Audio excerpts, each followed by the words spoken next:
सामायिक पाठ नित देव मेरी श्री अमित गति सूरी विरचित परमात्म द्वात्रिंशतिका का पद्यानुवाद।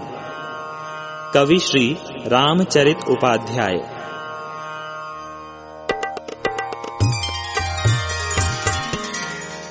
नित देव मेरी आत्मा धारण करे, इस नेम को मैत्री करे। सब प्राणियों से गुणी जनों से प्रेम हो, उन पर दया करती रहे।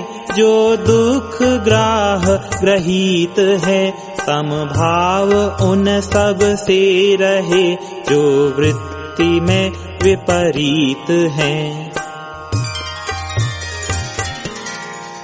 करके कृपा कुछ शक्ति ऐसी दीजिए मुझ में प्रभु। तलवार को ज्यों म्यान से करते विलग हैं हे विभो। गत दोष आत्मा शक्तिशाली है मिली मम अंग से, उसको विलग उस भांति करने के लिए ऋजु ढंग से। हे नाथ मेरे चित्त में समता सदा भरपूर हो। संपूर्ण ममता की कुमति मेरे हृदय से दूर हो। वन में भवन में दुख में सुख में नहीं कुछ भेद हो। हरि मित्र में मिलने बिछड़ने में न हर्ष न खेद हो। अतिशय घनी तम राशि को दीपक हटाते हैं यथा।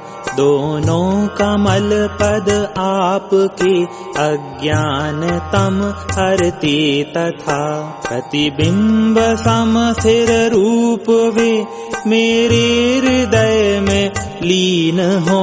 मुनिनाथ कीलित तुल्य वे उर पर सदा आसीन हो। यदि एक इंद्रिय आदि देही घूमते फिरते मही, जिन देव मेरी भूल से पीड़ित हुए होवे कहीं। टुकड़े हुए हों मल गए हों चोट खाए हों कभी, तो नाथ वे दुष्टाचरण मेरे बने झूठे सभी। सन्मुक्ति के सन्मार्ग से प्रतिकूल पथ मैंने लिया। पंचेंद्रियों चारों कषायों में समन मैंने किया। इस हेतु शुद्ध चरित्र का जो लोप मुझसे हो गया। दुष्कर्म वह मिथ्यात्व को हो प्राप्त प्रभु करिए दया। चारों कषायों से वचन मन काय से जो पाप है मुझसे हुआ हे नाथ वह कारण हुआ भवताप है। अब मारता हूँ मैं उसे आलोचना निंदादि से। ज्यों सकल विष को वैद्यवर है मारता मंत्रादि से। जिन देव शुद्ध चारित्र का मुझसे अतिक्रम जो हुआ। अज्ञान और प्रमाद से व्रत का व्यतिक्रम जो हुआ। अतिचार और अनाचरण जो हुए मुझसे प्रभो। सबकी मलिनता मेटने को प्रतिक्रमण करता विभो। मन की विमलता नष्ट होने को अतिक्रम है कहा, और शील चर्या के विलंघन को व्यतिक्रम है कहा। हे नाथ विषयों में लिपटने को कहा अतिचार है, आसक्त अतिशय विषय में रहना महानाचार है। यदि अर्थ मात्रा वाक्य में पद में पड़ी त्रुटि हो कहीं, ओ भूल से ही वह हुई मैंने उसे जाना नहीं। जिन देव वाणी तो क्षमा उसको तुरत कर दीजिए, मेरे हृदय में देवी केवल ज्ञान को भर दीजिए। हे देव तेरी वंदना मैं कर रहा हूँ, इसलिए चिंतामणि सम है सभी वरदान देने के लिए। परिणाम शुद्धि समाधि मुझ में बोधि का संचार हो प्राप्ति स्वात्मा की तथा शिव सौख्य की भव पार हो। मुनि नायकों के वृंद जिसको स्मरण करते हैं सदा, जिसका सभी नर अमर पति भी स्तवन करते हैं सदा। सच्छास्त्र वेद पुराण जिसको सर्वदा है गा रहे, वह देव का भी देव बस मेरे हृदय में आ रहे। जो अंत रहित सुबोध दर्शन और सौख्य स्वरूप है, जो सब विकारों से रहित जिससे अलग भवकूप है। मिलता बिना न समाधि जो परमात्म जिसका नाम है, देवेश्वर उर आबसे मेरा खुला हृद धाम है। जो काट देता है जगत के दुख निर्मित जाल को, जो देख लेता है जगत की भीतरी भी चाल को। योगी जिसे हैं देख सकते अंतरात्मा जो स्वयं, देवेश वह मेरे हृदय पुर का निवासी हो स्वयं। कैवल्य के सन्मार्ग को दिखला रहा है जो हमें, जो जन्म के या मरण के पड़ता न दुख संदोह में। अशरीर है त्रैलोक्य दर्शी, दूर है कुकलंक से, देवेश वह आकर लगे मेरे हृदय के अंक से। अपना लिया है निखिल तनुधारी ने बहने तीज से, रागादि दोष व्यूह भी छू तक नहीं सकता जिसे। जो ज्ञानमय है नित्य है सर्वेंद्रियों से हीन है, जिन देव देवेश्वर वही मेरे हृदय में लीन है।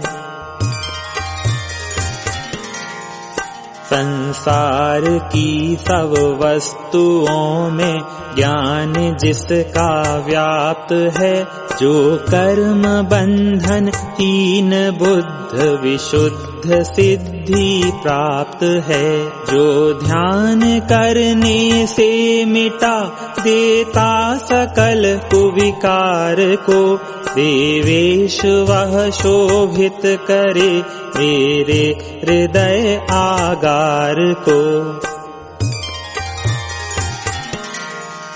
समसंग जैसे सूर्य किरणों को न छू सकता कहीं, उस भांति कर्म कलंक दोषा कर जिसे छूता नहीं। जो है निरंजन वस्तु अपेक्षा नित्य भी है, एक है उस आप्त प्रभु की शरण में हूँ प्राप्त, जो कि अनेक है।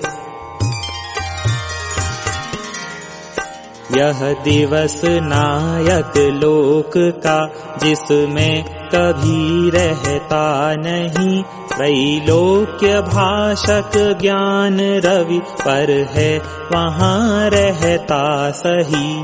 जो देव स्वात्मा में सदा सिर रूपता को प्राप्त है, मैं हूँ उसी की शरण में, जो देववर है आप्त है। अवलोकने पर ज्ञान में जिसके सकल संसार ही है स्पष्ट दिखता, एक से है दूसरा मिलकर नहीं। जो शुद्ध शिव है शांत भी है, नित्यता को प्राप्त है, उसकी शरण को प्राप्त हूँ, जो देववर है आप्त है। वृक्षावली जैसे अनल की लपट से रहती नहीं, त्यों शोक मन मथ मान को रहने दिया जिसने नहीं। भय मोह नींद विषाद चिंता भी न जिसको व्याप्त है, उसकी शरण में हूँ गिरा, जो देववर है आप्त है। विधिवत शोभासन घास काया भूमि का बनता नहीं, चौकी शिला को ही शोभासन मानती बुधता नहीं। जिससे कषाये इंद्रियां खटपट मचाती है नहीं, आसन सुधी जन के लिए है आत्मा निर्मल वही। हे भद्र आसन लोक पूजा संघ की संगति तथा, ये सब समाधि के न साधन वास्तविक में है प्रथा। संपूर्ण बाहर वासना को इसलिए तू छोड़ दे, अध्यात्म में तू हर घड़ी होकर निरत रति जोड़ दे। जो बाहरी हैं वस्तुएं वे हैं नहीं मेरी कहीं, उस भांति हो सकता कहीं उनका कभी मैं भी नहीं। यो समझ बाह्याडंबरों को छोड़ निश्चित रूप से, हे भद्र हो जा स्वस्थ तू बच जाएगा भवकूप से। निज को निजात्मा मध्य में ही सम्यग अवलोकन करे। तू दर्शन प्रज्ञानमय है, शुद्ध से भी है परे। एकाग्र जिसका चित्त है, तू सत्य उसको मानना। चाहे कहीं भी हो समाधि, प्राप्त उसको जानना। मेरी अकेली आत्मा परिवर्तनों से हीन है, अतिशय विनिर्मल है सदा, सद्ज्ञान में ही लीन है। जो अन्य सब हैं वस्तुएं, वे ऊपरी ही हैं सभी, निज कर्म से उत्पन्न है, अविनाशिता क्यों हो कभी। है एकता जब देह के भी साथ में, जिसकी नहीं पुत्रादिकों के साथ उसका ऐक्य फिर क्यों हो कहीं। जब अंग भर से मनुज के चमड़ा अलग हो जाएगा, तो रोंगटों का छिद्र गण कैसे नहीं खो जाएगा। संसार रूपी गहन में है जीव बहु दुख भोगता, वह बाहरी सब वस्तुओं के साथ कर संयोगता। यदि मुक्ति की है चाह तो फिर जीव गण सुन लीजिए, मन से वचन से काय से उसको अलग कर दीजिए। देही विकल्पित जाल को तू दूर कर दे शीघ्र ही, संसार वन में डोलने का मुख्य कारण है यही। तू सर्वदा सबसे अलग निज आत्मा को देखना, परमात्मा के तत्व में तू लीन निज को लेखना। पहले समय में आत्मा ने कर्म हैं जैसे किए, वैसे शुभाशुभ फल यहाँ पर इस समय उसने लिए। यदि दूसरे के कर्म का फल जीव को हो जाए, तो ये जीव गण फिर सफलता निज कर्म की ही जाय खो। अपने उपार्जित कर्म फल को जीव पाते हैं सभी, उसके सिवा कोई किसी को कुछ नहीं देता कभी। ऐसा समझना चाहिए एकाग्र मन हो कर सदा, दाता अवर है भोग का इस बुद्धि को खो कर सदा। सबसे अलग परमात्मा है, अमित गति से वंद्य है। हे जीव गण वह सर्वदा सब भांति ही अनवद्य है। मन से उसी परमात्मा को ध्यान में जो लाएगा, वह श्रेष्ठ लक्ष्मी के निकेतन मुक्ति पद को पाएगा। पढ़कर इन द्वात्रिंश पद्य को लखता जो परमात्म वंद्य को, वह अनन्य मन हो जाता है, मोक्ष निकेतन को पाता है।